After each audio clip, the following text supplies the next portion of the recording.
Welcome to Wheeltime with Daniel and Shea. Today, we're really pleased to have Numotion's Director of Advocacy Strategy and our close friend, Justin Richardson. Justin, how you doing? I'm great, guys. How are you? Pretty good, pretty good. Great, yeah.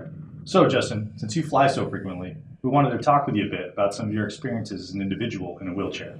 Yeah, absolutely. As someone who's a wheelchair user and often finds himself 30,000 feet above the ground, I've had my fair share of travel challenges, from lost luggage, misconnections, security line frustrations. I've learned a thing or two about flying with a mobility impairment. And now I'd like to pass a few of those tips along to you. First, let's talk about booking. Most air carriers clearly offer the selection of disability options when booking a flight online. Before submitting your payment, make sure that you've made any selections describing your specific situation. Power chair, manual chair, assistance needed to and from the gate. Also remember, when booking travel that includes a connecting flight, it's appropriate to ensure at least an hour between your initial flight scheduled arrival and your connecting flight scheduled departure. If disability options are not readily available online, either call the airline instead of booking online, or call the airline after receiving your confirmation number. The importance of clearly communicating your needs cannot be overstated. Unfortunately, those of us traveling with disabilities often lose precious suitcase room to medical supplies and other disability-related items. This can make packing light a challenge. With that in mind, pack what makes you comfortable. Additionally, it's important to pack a small carry-on bag. I use my everyday wheelchair backpack that includes all essential items.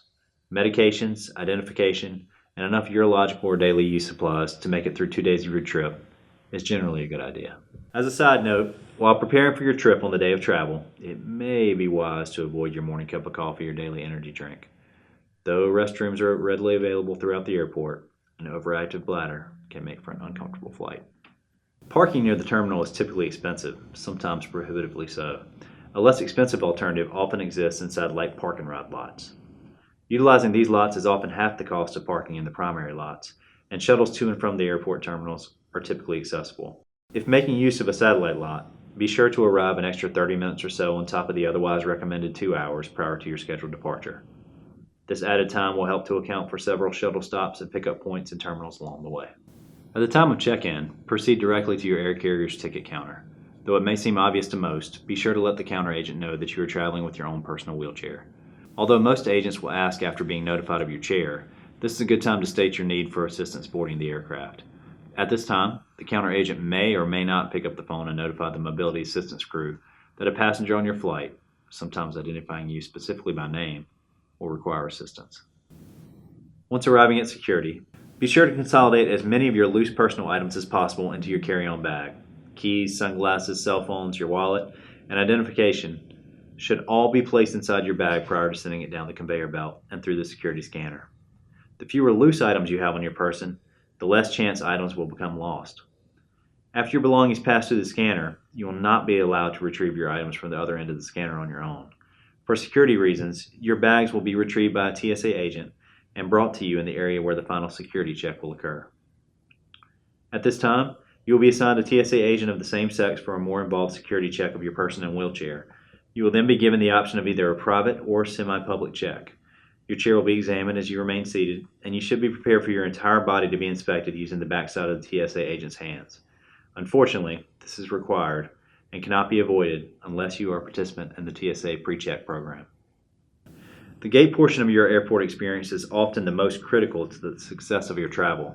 Once the air carrier agent arrives at your assigned departure gate, proceed to the counter and make sure your presence is known to the gate agent. Be sure to restate your needs and ask that your wheelchair be tagged for retrieval at your arrival gate. After touching base with the gate agent, this may be a good time to consider bladder management concerns. I personally tend to use the restroom 40 to 45 minutes prior to scheduled departure. For flights scheduled to last more than 2 hours, I often utilize an indwelling catheter and collection bag while in transit, with removal once I've arrived at my destination. You will usually be boarded 30 minutes prior to your scheduled departure. At this time, you will either transfer yourself or be transferred by airport personnel into the small aisle chair that will accommodate passage down the aircraft's aisle. If you become uncomfortable with how you are being assisted, make the transfer assistants aware. At this point, either ask those traveling with you or the airline staff to remove any loose items from your chair.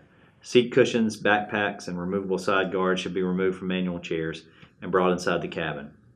If you have specific directions for how you would like your chair to be handled, be sure to relay those instructions to the airline staff. Some travelers choose to print out these directions and tape them to the chair. If your equipment needs are especially complex, this may be a good idea.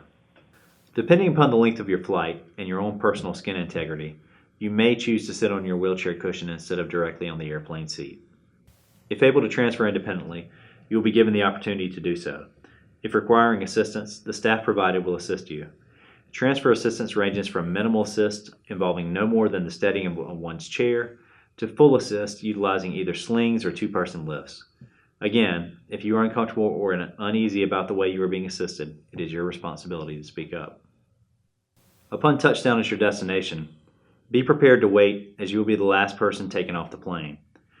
The deplaning portion of your experience will be incredibly similar to the onboarding portion of your flight, only in reverse and with new staff to assist.